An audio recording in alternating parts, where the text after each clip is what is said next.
Cool. So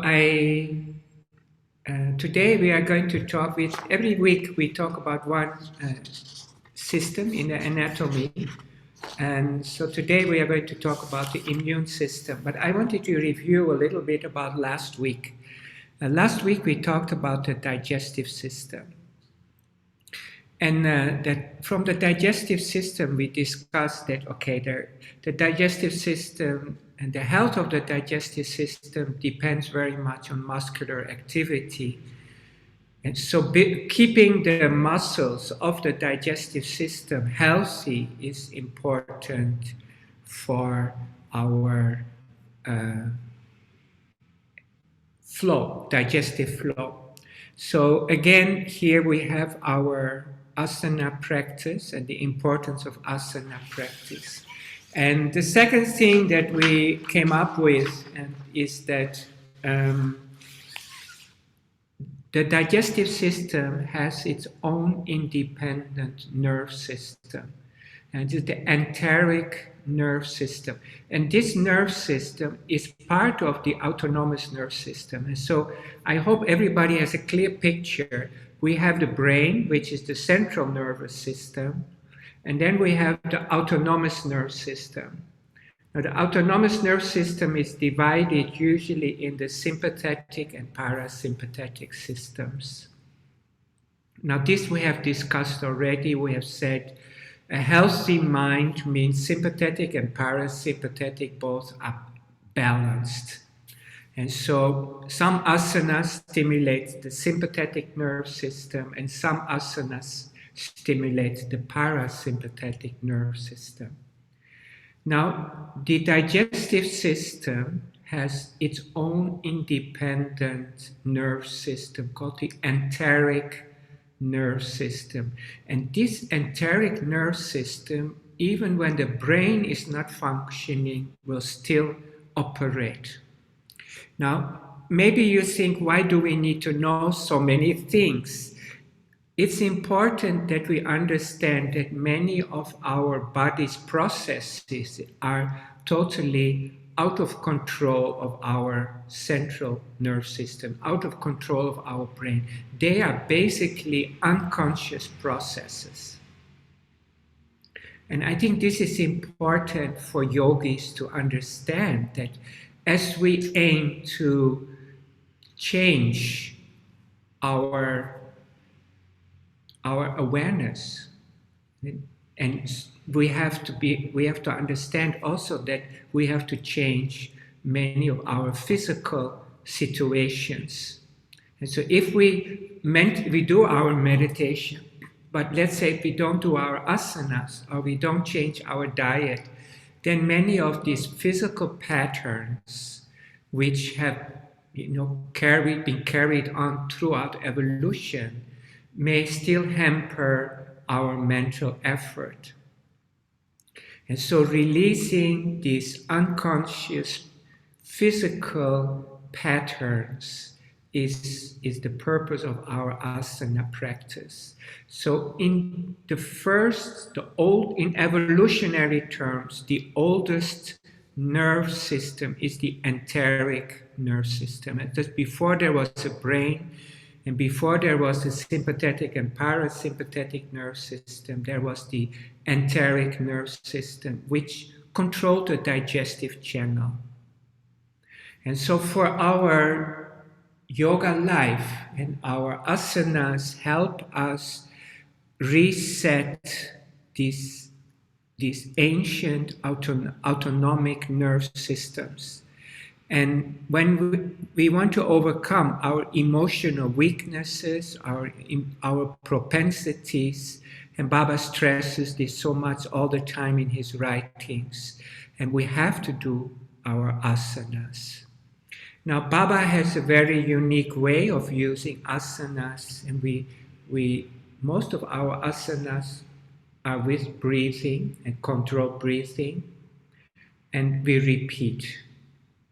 Now, we have discussed this before, that the result of repetition means low intensity, but repeated have a repeated, you repeat a low intensity practice, it has a deeper impact on the body's changes.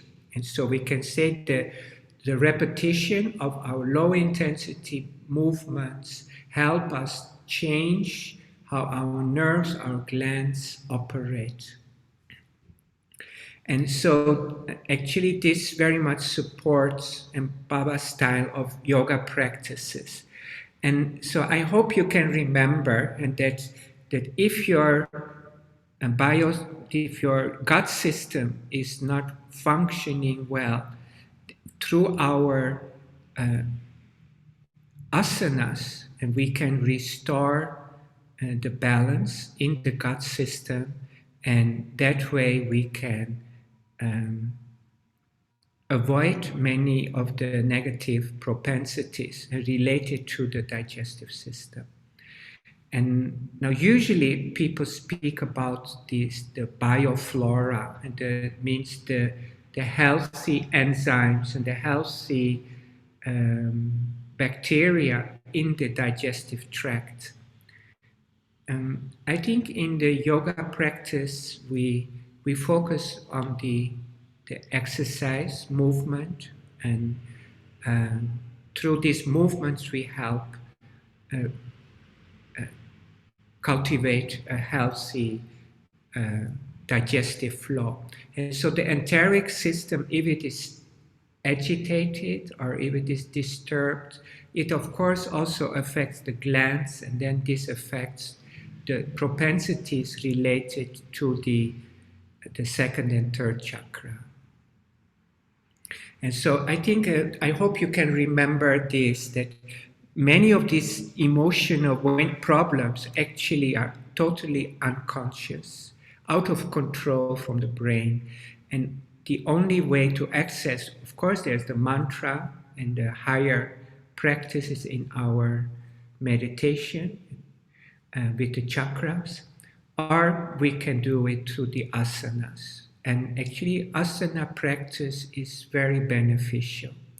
And so let's say if a person easily gets agitated and maybe there is a problem with the digestive balance.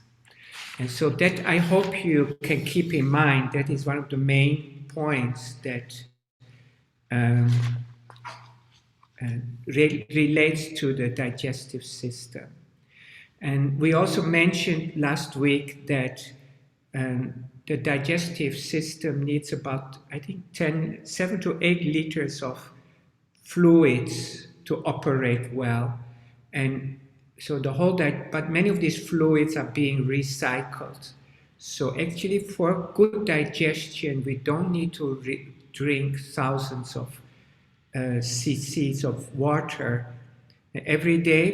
If we don't sweat much for the digestive purposes, we need about 500 to 900 cc extra fluids.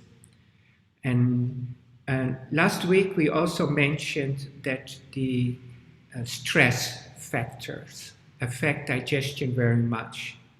And so chronic stress can cause either lack of appetite or can cause high need for carbohydrates. And so the carbohydrates help us feel positive, and they create this serotonin in the body, and so we feel happy.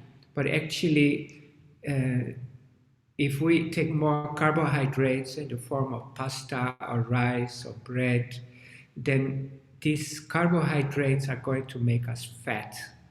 And so one problem with obesity actually is the stress factor. And of course, our yoga practices can help with this, so this is a good thing. Okay, so I hope you can keep in mind a few of these main points, and especially that the digestive system is basically an unconscious process, and we can adjust this process through our asana practice. Today we want to talk about the immune system. Now, actually all these systems are related, okay? So even though we separate them like the respiratory system, the circulatory, the endocrine, the spine, the brain, and actually they're all interrelated. But for the purpose of analyzing, and we go step by step. So today's topic is the immune system. And so the immune system, again, the main point to remember, again, is the role of stress on our immune system. And so if the body is under stress, there is excess cortisol in the body, and this shuts down the immune response. And so the body has different what we call lymphocytes. And lymphocytes are the molecule, you can see the lymphocytes help us fight diseases. So there is an inborn immune system, and then there are the the lymphocytes produced by the bone marrow. And so the bone marrow lymphocytes are called B lymphocytes, and then there are the lymphocytes produced, matured by the thymus. They're called T lymphocytes. And so the T cells and the B cells, and usually we use simplified language. The B cells are produced totally in the bones, and the T cells are also produced partially in the bone and mature in the thymus. Now the thymus is located in the heart, and so it's controlled by the heart chakra. And again, the heart chakra, if it's under stress, that will affect the production of the T cells, and the thymus itself will even atrophy. And so the one reason it atrophies is the stress factors. So it will, in adults, after puberty, in most people, there is no more active thymus. But in some people, the thymus, even before puberty, will disappear, and that is because of stress factors. Now, if we understand the stress factor, we also understand that, again, it's the hypothalamus that affects our immune system very much. And so again, it is the hypothalamus, if you remember well, is the interface between what we think and the body's response. And so it's the interface between thought and the glands and the nerves. So when we do proper meditation, and most of us focus on a particular chakra related to the pituitary and the hypothalamus, and actually this focus helps us balance and helps the function of the hypothalamus and the pituitary. And this affects all other endocrine processes, including the immune system. And so the stress factor lowers the immune system very much. And another thing and that's very interesting, is that when we work hard or we do a lot of exercise, we also increase stress levels in the body, which then lowers the immune system. So after exercise, or if we work too hard, it is easier to get sick. And so people have done research that if somebody runs maybe a marathon and then gets infected, usually the impact of the infection is much higher than if somebody doesn't do this kind of exercise. So for a healthy immune system, circulation is very important. Now, this we have talked about already when we talked about the endocrine system. And these lymphocytes, these B cells and T cells, they need circulation to reach where they can catch the unwanted viruses or bacteria. Now, if we don't have good circulation, then our immune cells cannot reach their target. And so too much exercise will weaken us. So here again is that slow movement, like in yoga, can help circulation, but it doesn't lower the immune threshold.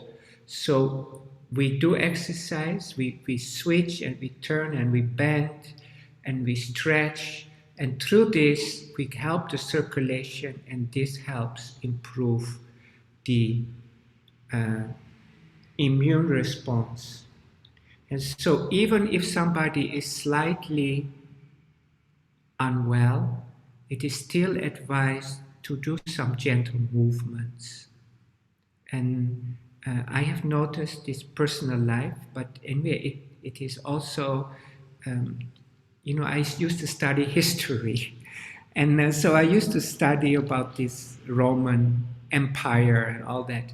And the doctors in those days, if they had the patient, and very often they would advise them to do stretches to get rid of their disease. And so slight gentle exercise can help with the immune system, as because it increases circulation, but it doesn't lower the immune threshold. So it means that the glands work, the function of the hormone is better, and the cells circulate better. Now, everybody has some cancer cells in the body, and only when the immune system is depressed, it will assert itself. Now, we have already seen that the hypothalamus controls the immune cell production, and we need proper circulation. Now, if we have stress, and it's continuous stress, then the T cells and the B cells will be tied up with the cortisol, and the cancer cells have a bigger opportunity to manifest. So it is good to help our students relax in the yoga class. Many of us maybe get students maybe once a week, and so we don't get them very often. And I find even in my workshops in the weekends, people are tired. They are just so tired. And actually they just would like to sleep, have a good rest. And of course, I cannot give a workshop when they want to sleep, but try to build in some opportunities for them to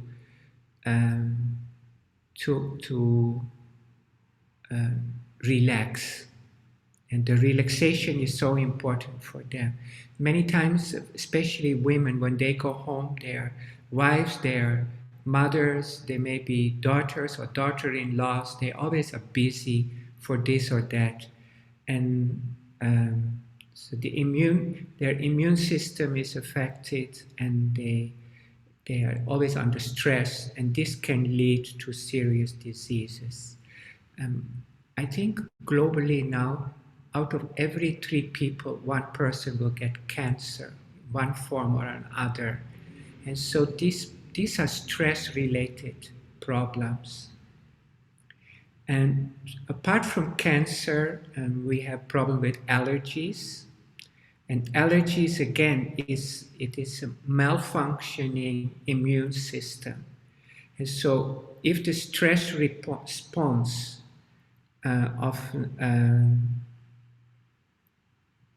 is overactive, and so if there's too much stress on the person, then the immune response will attack itself.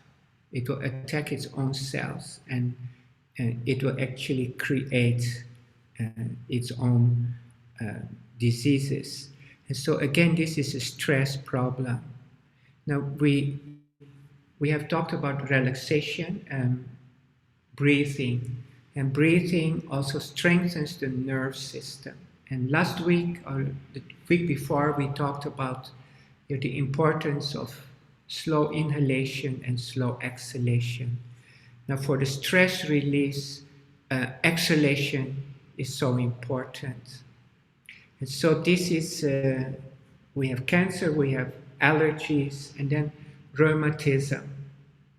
And rheumatism is also a problem of the immune system.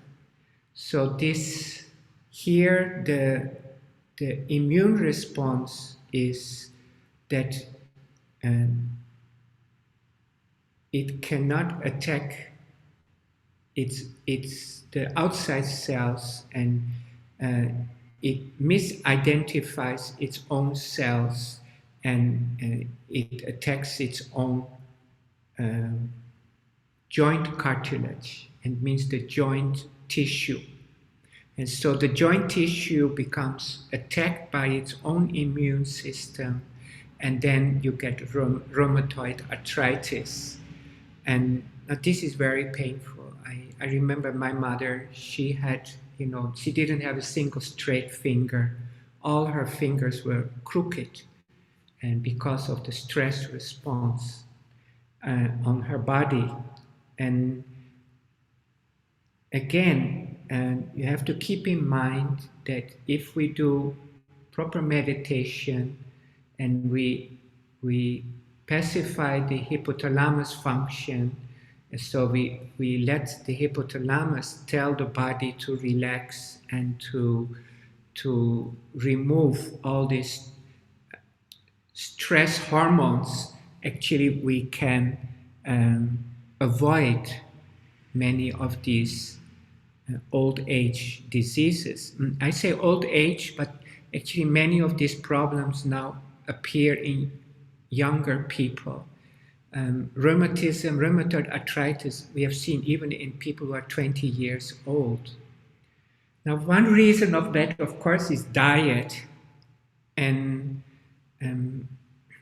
so diet is also a cause of actually stress factors. And we have seen that onions increase testosterone levels. We have seen that meat increases estrogen levels in the body. We have seen durian that increases estrogen. The mushrooms create a precursor for estrogen. So indirectly, mushroom consumption also affects the estrogen levels in the body. So when the estrogen and testosterone levels are out of sync, and then it may produce physically a stress response, and this can cause all these immune malfunctions. And so actually it is not very healthy situation. Just before the class, I heard somebody talk about ultra-processed foods. And so people need to process food to be able to digest it. And like milk becomes yogurt, or, people make cheese, or, these are simple processes. But nowadays, many of the foods we buy are called ultra-processed. It means within those foods, there are chemicals actually our body has never seen. And so when we take processed food and we ferment it, these are processes our bodies have been used to for, thousands of years. And like when we ferment the flour and becomes the dough for the bread, these enzymes the body has to, it can handle these. Now what we see is that the ultra processed foods contains chemicals that our body doesn't know how to deal with.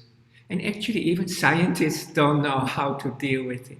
So, again, if the body doesn't know how to handle it, it causes a stress reaction and it can induce some of these, like cancer, allergies, or rheumatoid arthritis problems.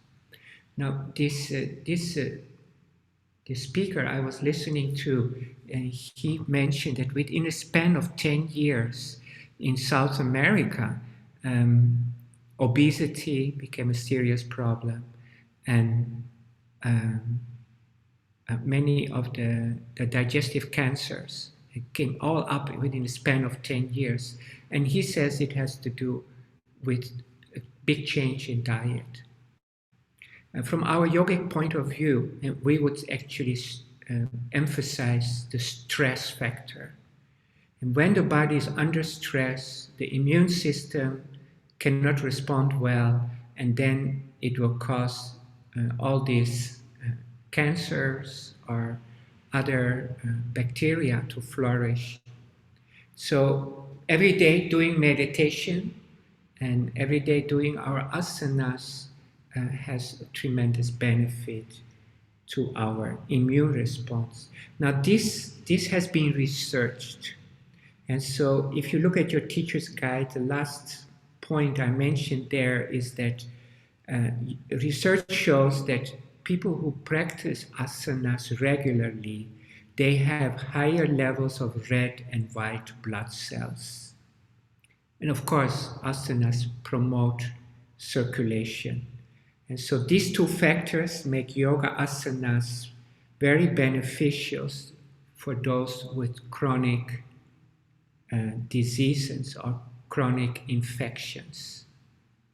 And so the main point I hope you can remember from today is that the stress factor, and so we have to explain to our students, come regularly, practice regularly, if possible, do it at home, do meditation, avoid being stuck only in the sympathetic stress mode, try to relax, focus on your breath, focus on the mantra, and this all can help avoid these chronic health problems.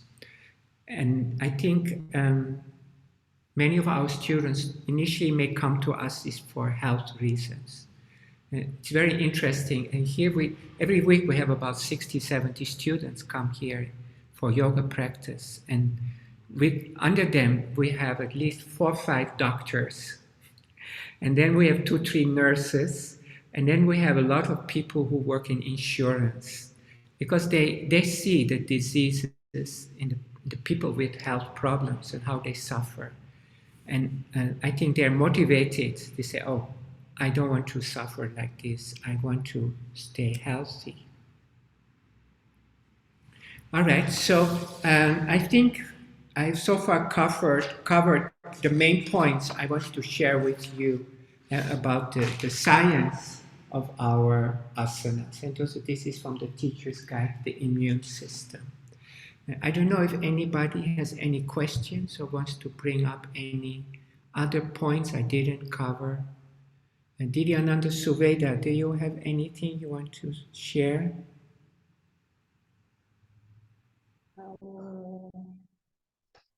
I forgot which one.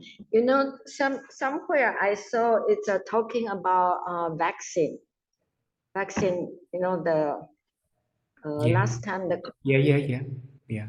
the book said the vaccine also it's because I just came back from Malaysia and there's one Didi, she took three Pfizer and she got very, very, very sick. Yeah. But in Taiwan, I don't see. But the there's a saying, you know, my brother is a doctor, and so we used to discuss these matters a lot. He's a Western doctor.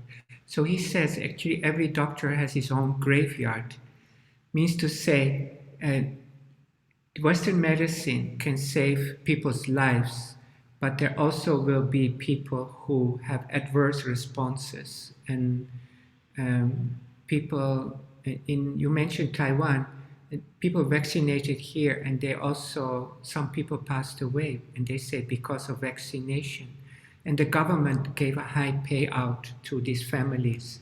So I wouldn't say don't do vaccination or do vaccination by itself. I think the COVID vaccinations were very much rushed.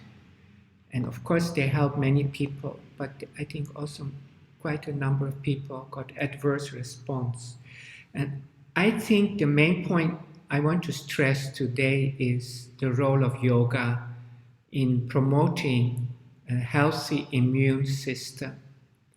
And if we do regular asanas, if we keep up our meditation, breathing, pranayama consistently, I think we have a very good chance to deal with whatever infection comes to us. And I think this is the main point I hope we can remember. If somebody is really under stress in the work situation, cannot do meditation regularly, maybe has to take vaccinations more often.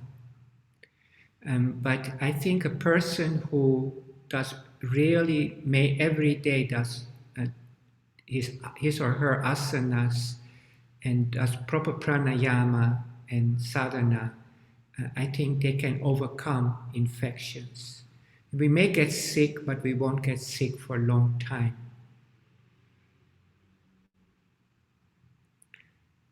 I hope this is what we get out of this. And so another point is that immune system and the white blood cells, the lymphocytes, they are produced in adults only in the bone structure. And we often forget that the bones are alive. And so usually when we see Baba's asanas, we like to do the gentle asanas. But you know, Baba also has some, for example, the Mayur asana, like this one. Here we put a lot of stress on the arm bones. And one, of course, Mayur asana, Baba introduced this because of the digestive reasons. But there's another purpose that by engaging your bones and putting stress on your bones, you actually make them healthier. And so Baba has another Kukutasana, it's the rooster pose. It's also a hand balancing pose. So these poses, and like this one, they require strength, and they put a lot of stress on the bones. Now maybe we cannot do this particular pose, but maybe we can do other hand balancing poses. And so I think that is, we have to keep in mind that though Baba only gave these two hand balancing poses help the health of our bones, and this helps our immune system. And so we shouldn't be too dogmatic about choosing our asanas. If we cannot do Mayur asana this way, and what I do with my students, they place their feet on the floor and they place their elbows on their navel area, and that way, you know, they still have a lot of pressure on the navel. So that way they still activate the digestive processes, and they also engage their bones, arm bones. If they cannot do this, maybe look for other alternatives like downward dog. Though it's not in our system, it also strengthens the arm muscles and puts pressure on the arm bones. I think this is good to keep in mind, and why Baba chose these poses. And if our people cannot do them, we have to suggest alternatives. And now, for example, leg standing poses in like the Tuladandasana, this, I think Virabhadrasana number 1, I think. So this kind of poses, they put stress on the leg, so it strengthens the leg bones. And so this kind of endurance, and Baba prescribes this, we have to keep it for 30 seconds on one leg, then change to the other leg, and we repeat 4 times. It's not a joke. And so Baba's poses actually very much consider that strengthening of the muscles and the strengthening of the bones. Now just keep in mind, stronger bones means stronger immune system. And now we're talking about bones. High protein diets are acidic to the body. And so if people drink a lot of milk, or I hope we are vegetarians, but if there's still people eating meat amongst us, meat is high protein. Many people say we need it for our nutrition, but the high protein foods take away calcium from the bones. And so this actually weakens the bones. So the people with a high protein diet usually come to suffer from osteoporosis, means the weakening of their bone system. Now, of course, this has also affects the immune response. And so if we eat a balanced diet, plant-based foods, we usually get enough proteins from the beans, the seeds, the nuts, from the vegetables. There are some vegetables with higher protein levels. So we don't need milk, we don't need meat to get enough protein into our bodies. Yeah, thank you, Didi. Any other questions or anything you want to share? Yes, Brother Mohan, I want to ask you about this, Kalyani. I want to ask you about the resting period after an asanas. What is the importance of the resting? After every asana, we have to rest a while, or sometimes after each, like if you do a few times, then you rest a short time.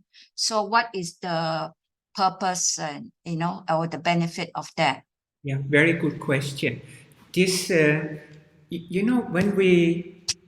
Baba teaches us to do these poses and these yoga asanas, and he emphasized very much like the pressurizing and depressurizing effect of the poses. And so let's say we do a pose like this, and so we bend forward, and the energy flow is towards the forehead, and we stretch the lower back. And so here there is blood flow away from the abdomen to the back side. And so here the blood cannot flow well, so it flows to the back side. Then we move up, the blood flow readjusts. Now, circulation. And so in yoga and Baba's yoga system, we want good circulation. If we have good circulation, the hormones will reach all the important tissue targets. So let's say we do an asana like shoulder stand, and then we do the fish, and then we relax, and then we repeat. Now the purpose of that is that we want this blood flow to come back properly. And so if we rush it, we do the poses, we get the stretching of the muscles, but we don't get the full benefit of the blood circulation coming back to normal. And so slowing down the yoga movements and doing the rest after the poses helps the blood flow restabilize. And then the next time when you do the pose, you again push out the blood from the particular area, And then after doing the pose, you relax, give it time to come back. And so we emphasize very much circulation. And so one reason is for the endocrine hormone flow, and the other reason it is immune system. The immune system functions better when you have proper circulation to all the cells of the body. So Thank you. yeah, thank you for your question. So these are very practical things to consider. And so another thing about resting is that most people come to class with stress. And it takes about 20 minutes for the body to remove the stress hormones and to allow the activation of the parasympathetic nerve system. And so I think we mentioned this one time before. There was a yoga teacher from Philippines, and she also shared that in the beginning of the class, maybe we have, because people are more active, so we usually do more vinyasa style warm-ups. And then after about 20 minutes, their bodies have become more balanced. Then we move them into the slower asanas. And so the warm-ups can be more vinyasa style, means the flow style. And so and of course we don't do too hard, but we give them the body time to steadily remove the tension hormones. And usually that takes 20 minutes. So some people, they have a different approach, and they will start with relaxation. And so they asked myself, I combine both. When I start my yoga class, we first do meditation and we do breathing. And many of my warm-ups are also based on breathing. So this way, through the breathing, they force the parasympathetic nerve system to become more involved. And we give them time to remove the stress hormones.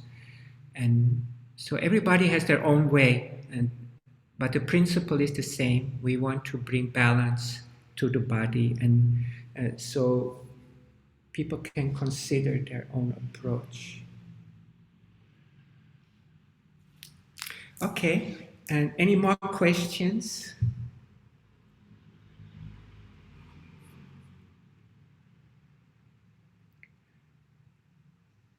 Chitra, you're always so active. Do you have anything you want to share or mention? Or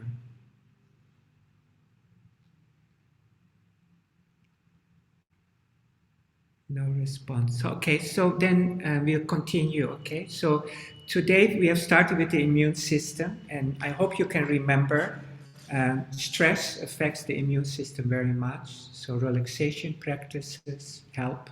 Circulation is important. Keep healthy bones, and keep all this in mind when you teach your students. Diet can also be a stress factor. So stay away from high protein, ultra processed foods, and ask your students to be regular. Then next week we will talk about the muscle system, and then today the second part of our study circle is our yoga of emotions, mean yoga psychology. And last week, actually, I felt inspired. Actually, I always feel inspired whenever I think about Baba's philosophy and Baba's gifts to the world. Become so inspired. But last week we talked about the second chakra and family trauma, and how family trauma can be carried on through different generations.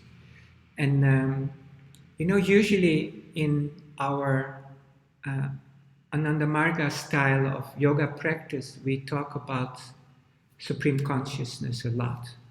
And of course, our focus is on Supreme Consciousness. It's about self-realization. It's about Ananda and the bliss. I used to tell my students that when you look at a lotus, you also have to look at the mud. And where does the lotus grow from? And if the mud is not dealt with properly, the lotus will not grow well. And so the emotions, the trauma, the problems we carry within ourselves are the mud, and the lower chakras, emotions. But these can feed the lotus, and this can feed the spiritual aspect. And so last week we talked about the traumas we carry, and maybe inferiority complex and lack of confidence, and avishvasha, second chakra. Maybe it is the addiction, and maybe it is violence, or can be self-inflicted violence, or it can be external violence. And second chakra emotions are very strong, and usually the root of these emotions are in lack of self-acceptance. And you know, when you read Baba's books, and sometimes some of these sentences will pop out so much. And somewhere Baba says that we shouldn't look at the past. We shouldn't be stuck in the sweet memories of what has happened. Or, you know, Baba speaks something like this. And Baba says, you know, for the devotee, there is only Paramapurusha, is only Supreme Consciousness. And so we have our past, but we have to surrender. So when we do Guru Puja, actually what we surrender is our past, and whatever we did, whatever we thought, whatever we desire. And so we want to let go of all these historical memories, and we want to let go of all this, what actually shapes our personality, you can say like that. And we want to transform into a spiritual identity. And so the devotee cannot be held back by these past experiences. And so we have them, and we have to deal with them, and we have to understand them and deal with them. So one purpose I feel of this yoga psychology is to understand what propensities are holding us back, and what is stopping us to overcome. And this was the last week's practice. And what can we aspire to? What quality do we want to grow? And what is our outcome? And so that was basically what we discussed. And this yoga psychology is a very practical way to help us resolve our past memories, and it's through the mantra. And so whenever a personal memory pops up in our mind, we surrender that thought to the universe. And so this is the idea of yoga psychology, that our personal memories, our personal emotions have to be surrendered towards the universe in order to develop a stable mind. And so actually meditation is the whole practice of surrendering every thought towards the Supreme. And so last week we did this, we chose 5 cards, and I think people did it. I saw that Tuti, she shared, I think her name is Tripti, right? So she shared, but I couldn't understand her writing very well. So, and this is a personal practice, so also I didn't require anybody to share it publicly. But I think it's good to keep in mind, what is your evolution as a person? Where are you blocked? What is your goal, and where do you want to go? And so this is something that we can learn with our yoga psychology. Keep in mind that we are all human beings. Actually, we all undergo a very similar evolution. And so maybe somebody is in front of in the first compartment of the train, or maybe somebody's in the third compartment, or in the last compartment of a train. We are all in the same train, and we are all going in the same direction. And so never think that we have anything that others don't have. Everybody has to overcome the same difficulties. And what I hope is, don't blame yourself, it's not going to help.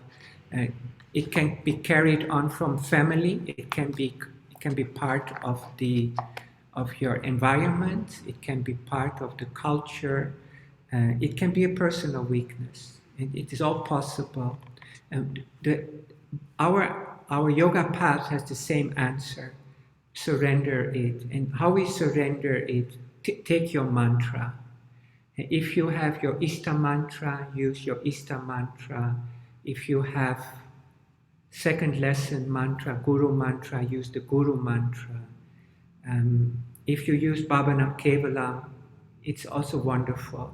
Everything is His. Everything is His. Nothing is personal in this universe. And so this is, I hope this one we can recognize, and this can help us move on. Now, so last week we talked very much about the family trauma and how we can overcome our situation. And today, we go to activity 13 in your workbook. And so if you have printed it out, maybe you can check it there. And here we are going to we first talk about fairy tales. I don't know if you're familiar with Western fairy tales, but actually many fairy tales discuss the same psychological processes we talk about in our yoga path. And so as in that way, fairy tales are beneficial even for adults to understand their own growth. And so we have talked about the second chakra, means the archetype for second chakra is innocent. Then we have talked about the third chakra is the warrior. And the warrior is a fighter who aims to establish himself or herself, and through the career or through power or through fame. And so that is the third chakra. And the positive vrittis start from the fourth chakra, from the heart chakra. And so usually in the stories, the fairy tales, we have these fairy mothers. And the fairy mother or the magician. And that one we would call even the fifth chakra. And they would already be above the fourth chakra. Now, actually, we all have the power of the fifth chakra, more or less. And today I saw one story I felt very nice maybe to share.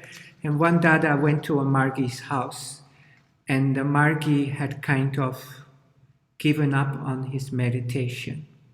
And he still likes Dada, he likes to talk with Dada, but it was not regular. And so this Dada, he saw him and he noticed some changes, negative changes.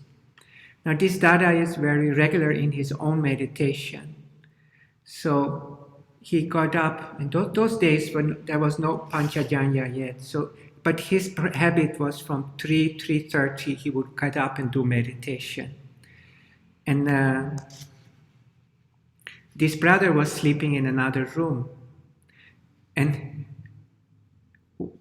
later on, it was breakfast time. This brother said, Dada, what did you do? He said, and then Dada was just smiling. And he says, this morning around 3:30, my Kundalini start to move, and I cannot sleep anymore. I have to do meditation.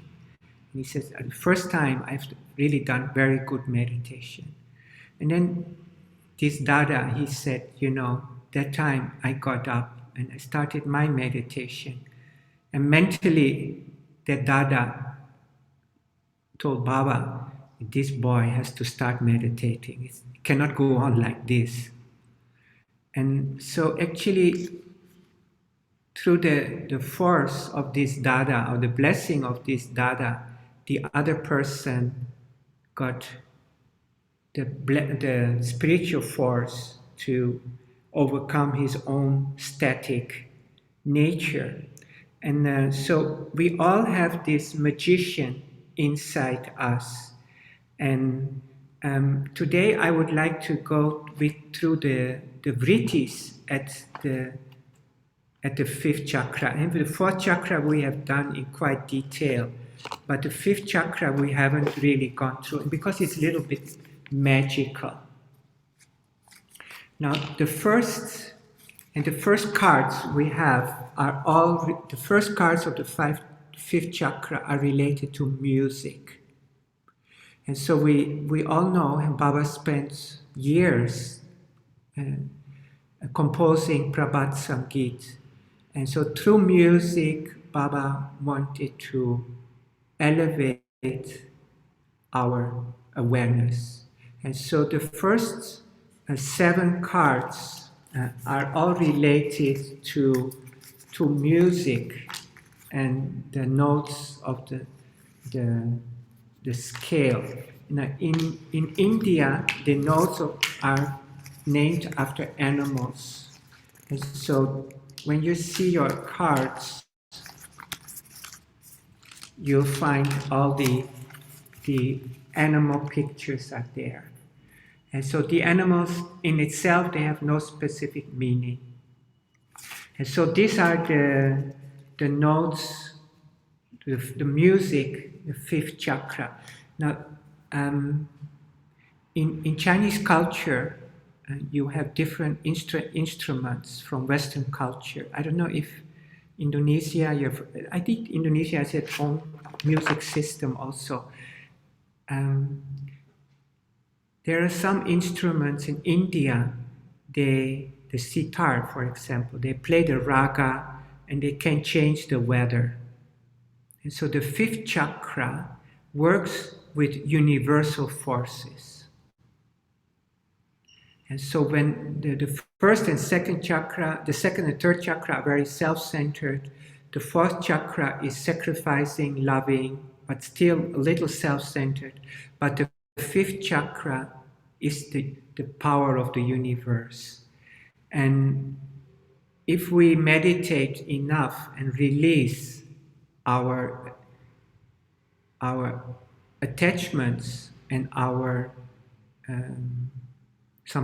our links with the lower chakras, and we more open to the fifth chakra, and we develop this capacity through music or through sound and through speaking, we are able to help other people release some of their own negativity. Now this is called Vasat. And so the fifth chakra, one universal force is Vasat. Vasat means to create welfare in the subtle sphere. The translation is like that. But if you look at the picture carefully, you can see balloons flying up. And every balloon has a face. And the face expression is an emotion of pain, of suffering. And so if a person has overcome attachment to the smaller self, that person will open the higher chakras, and there the propensities, one of the propensities is you can help others release their tension. And so like this Dada, who is very regular in his meditation and his devotion to Baba, through his sadhana in one room, he affected the brother in the other room. And so this quality is called Vasat. And we have heard before that, you know, when we do meditation, actually it's not just for ourselves, but it's also for the society. And Baba actually says, and people who can dedicate all of their energy towards and spiritual goal are the true heroes. And Baba uses this word, the true heroes of society, because these are people who break the karmic bonds and can create a new future. And Baba somewhere else speaks like that. He says, people who operate on the lower chakras, they keep on repeating and repeating the same and the same again and again. But those who are spiritualists, they can create something new in society. So one way is Vasat, and this is a universal force, and it helps release the tension in the minds of others. Now there is another quality which I feel very important. That quality is Fat. So this one, which Baba translate like putting theory into practice. Now, like myself, I have been giving workshops for so many years, and I try very hard to convince people to do meditation or to, follow neo-humanist education or whatever. And I find I'm very limited. My results, I feel, I'm not satisfied. But you look at Baba, and Baba created an ideology, he created an organization, he created so many philosophies, and all these philosophies, they continue to grow and grow, and Baba said this will grow for thousands of years. And so Fat, the power to bring an idea into reality, is a universal gift. And so this is not a personal achievement, it is the universe guiding humanity. And so we have done two. One is Vasat, one is Fat. Now another quality there is Vausat. Now this one is more mundane. And so here it is the people who are very capable in explaining science. And so they have capacity to explain worldly problems very well. And so this is another quality at the 5th chakra. And so this is, you can say somehow they're gifted in one way.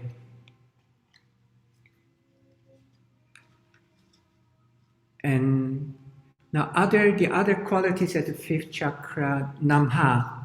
And Nama means surrender. And so here the 5th chakra inspires devotion. And there is no more ego-centered thinking. Everything is for him. And so this is Nama, 5th chakra. And the Kundalini rising.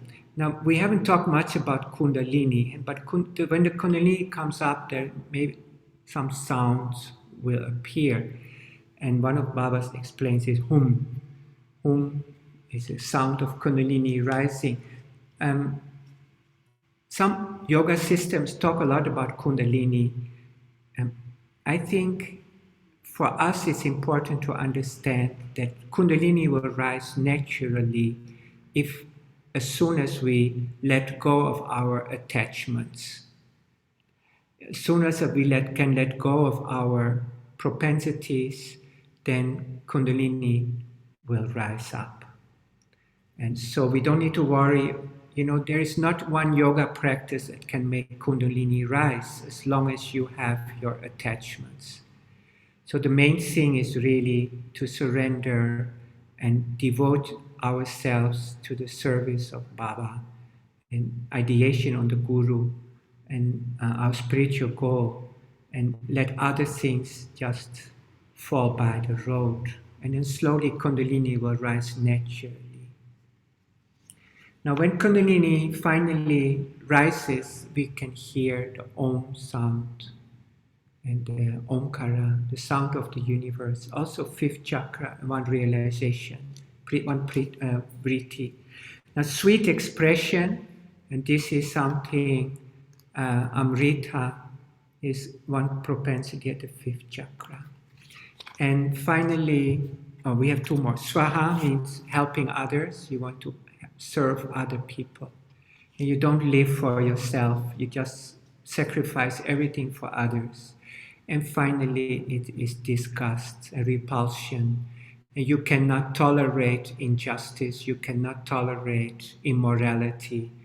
At this stage, you actually have no more friend in the world.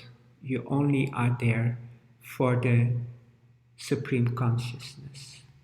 And it is, maybe it sounds a little bit dehumanizing, but liberation is to give up our human identity and embrace the universal self. Now, I show you this one because these are the forces that can protect us. So, you know, Baba promote Ishta and Adarsha. Ishta is the spiritual goal, the supreme consciousness. Adarsha is ideology. And so if we want to develop the fifth chakra, we want to put Adarsha into practice. And that is our fifth chakra activity. And so the fifth chakra can help us free ourselves from entanglement with the lower chakras. And maybe if you are very good in meditation, you find that your meditation helps others release. And so like Vasat, maybe you feel that you want to put things into practice. Fat. So these qualities are all fifth chakras strengths. So I want to ask yourself, and this is your homework for today, is what is your, here in the book we call, what is your magician?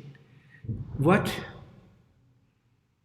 propensity at the fifth chakra helps you move out from your lower propensities? And so what inspires you, what drives you, what is the pulling you out of the lower chakras negativity? And maybe we don't need to talk, make it homework. Maybe we can discuss it now. And like Didi Ananda Suveda, what would you say? If you look at the fifth chakra vrittis, which vritti is strongest in your life?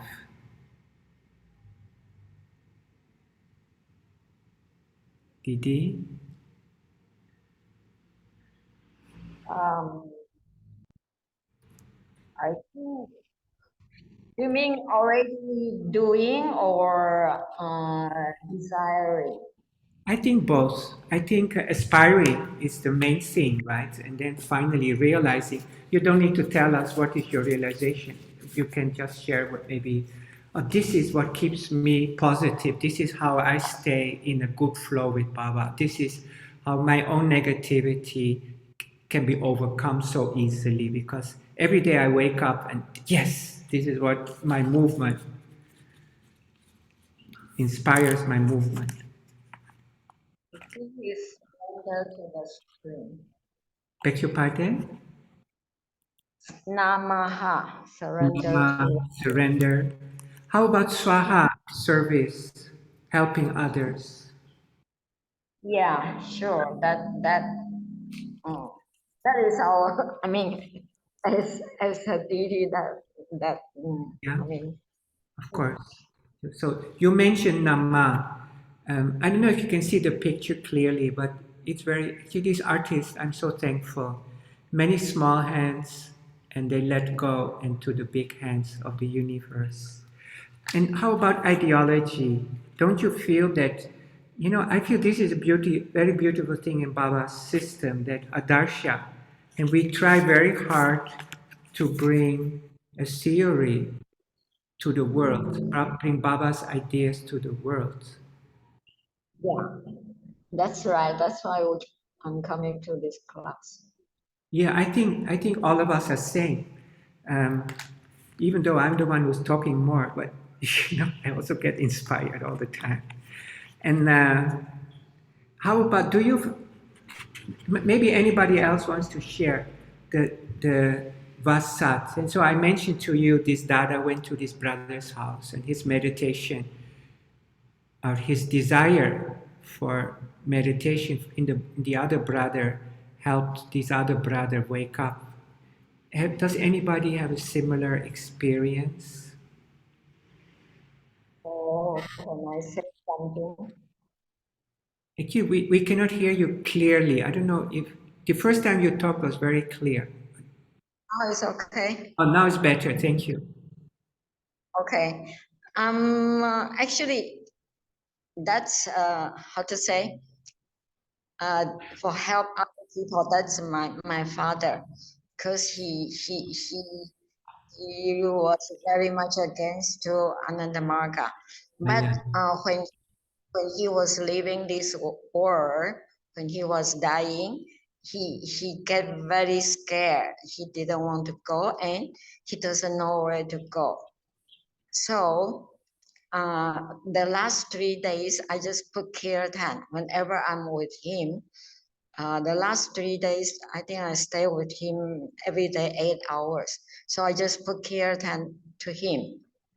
Then and he really, even when he passed away, I don't know, anyway, just the blessing. I could see that he was very, very confused. He didn't know where to go. So I just went to him. Even he already passed away, no more breathing, but I just told him, because I heard from the doctors, they said when the people just left, their ears still, they can hear, they can listen. So I went to him and I told him that remember the love, the God. If you see the love, if you see the light, Babanam Kevalam, you just follow it. Then then I didn't know what happened. Then after 2 hours, I was with him on the way to the place, and still I played the kirtan for him, and I was doing meditation. Then I saw he appeared. No, I couldn't. He appeared in front of me, and he was very happy, laughing, smiling, and he kind of showed me that he knows where he is going. Very, very, very, how to say, pleased. And that this is one time I can really, just kirtan, just my strong desire for him, that he, all his life he doesn't believe in God, but the last moment through kirtan, I don't know, through my wish or what, also is Baba. I saw he was satisfied, and he knew where he is going. Thank you, Didi. It's very beautiful. This, that's a very beautiful sharing. I think most of us have heard that some people, they have this practice of creating an intention for others, and through that they can heal other people. And actually there's research also that people in the hospital, if somebody prays for them, they can recover quicker, or somehow it benefits them. So in our yoga system, in Baba's teaching, actually in the Buddhists, I see this much more. In our yoga system, we still surrender and surrender and surrender. But I personally also have a similar experience with here that one family, their situation is not good, and the mother has suffered a lot. And so then I also, in my meditation, I sent this mentally, this wish for her well-being and to see the bright side of everything. And the next day, the next time I met her, we also felt the relationships had become much better. But what I also noticed is that after that, I didn't continue. And I noticed that she fell back in her old patterns. And so sometimes we wish things for people and they still have not dealt with their own samskaras and have to still fall back into their old patterns. And so this is actually Vasat, an aspect of Vasat. And it's actually, everybody can consider in their own way into how far you want to help others or focus on your own spiritual advancement, and through that hope you can benefit others who are more prepared. And sometimes the other person's own negativity doesn't allow one to receive the blessing of another person. I remember one story from Baba that one Dada, Samavayananda, he encountered the father, and the father brought his son, and his son was sick. And then he wanted his son to be blessed by Dada. And Dada didn't think too much, and he blessed the boy, that he said, you'll be well. And the boy, he was cured, but Baba later told him that actually by doing this, Dada actually had hampered this person's spiritual progress because he had not learned to deal with his own situation. So these are very sensitive things, very tricky, and you have to consider many aspects. Anyway, I think our wish is for everybody and everyone. Yeah. Thank you, Didi, for sharing. And if anybody else wants to share about Vasat or what other quality on the fifth chakra? And I don't know about any one of you, but how about Kundalini? Is anybody inspired to raise Kundalini as a goal in itself?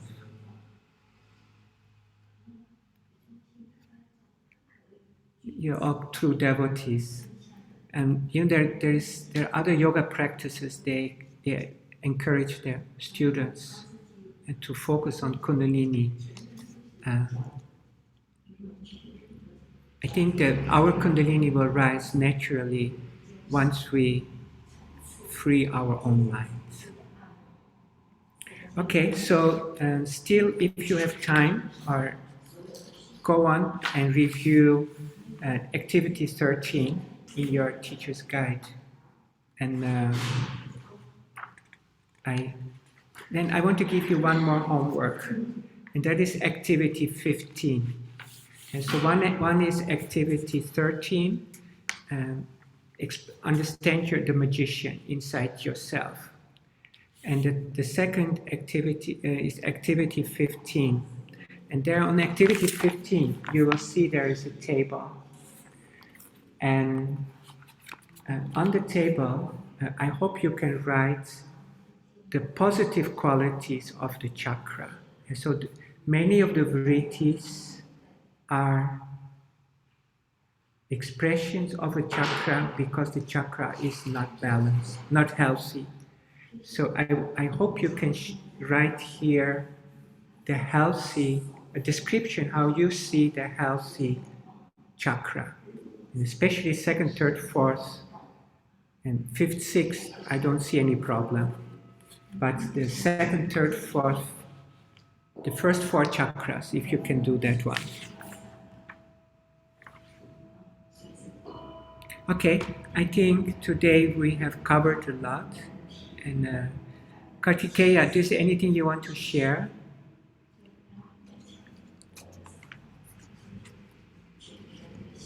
Anybody wants to share anything? Hello, Namaskar. Namaskar. Namaskar. Can you hear me? Very well. Oh yeah. No, Dada. Just one thing. I think actually. I think this is back in the first lesson. It's about mind. So it is just maybe just sharing. Yeah. When you told us about the circle about mind, brain, hypothalamus, and granular system, and go back. So I was watching the YouTube, and then there was one gentleman named of Dr. Joe Dispenza, Joe something, and what he described was pretty much same as what you explained to us. So bottom line is that I think it is proven, yeah, because it look like other science has been, I think he's been doing this research for a long time. He mentioned that since he was a kid, he's been like doing something like meditation, something like that. Then he started to study the mind, and that was he come up, that cycle to break the cycle. Yes, by doing the meditation. So just would like to sharing. I think I draw something. Let me share you. Okay. Maybe this is the one that I shared to Didi last time. Okay. I think I can Yeah, thank you. share the screen. Yeah. If possible, can you share? I think this is the one, right? You guys seen it? My screen? I don't. I only see your picture. Oh, okay. No. Oh, maybe I can. It says I can. Hold on.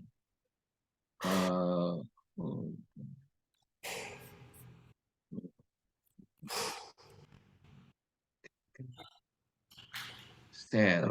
Oh, sorry. Share. Okay. Okay. Oh, okay. This one. Oh, So, yeah. So right, mind, brain, hypothalamus, and hormones, and propensity, and plus emotion, and then how you can break the cycle, and then you do meditation as soon as that. So This is gentleman, huh? Who made this one? I did. Oh, you did this. Yeah. Wow, that's fantastic. So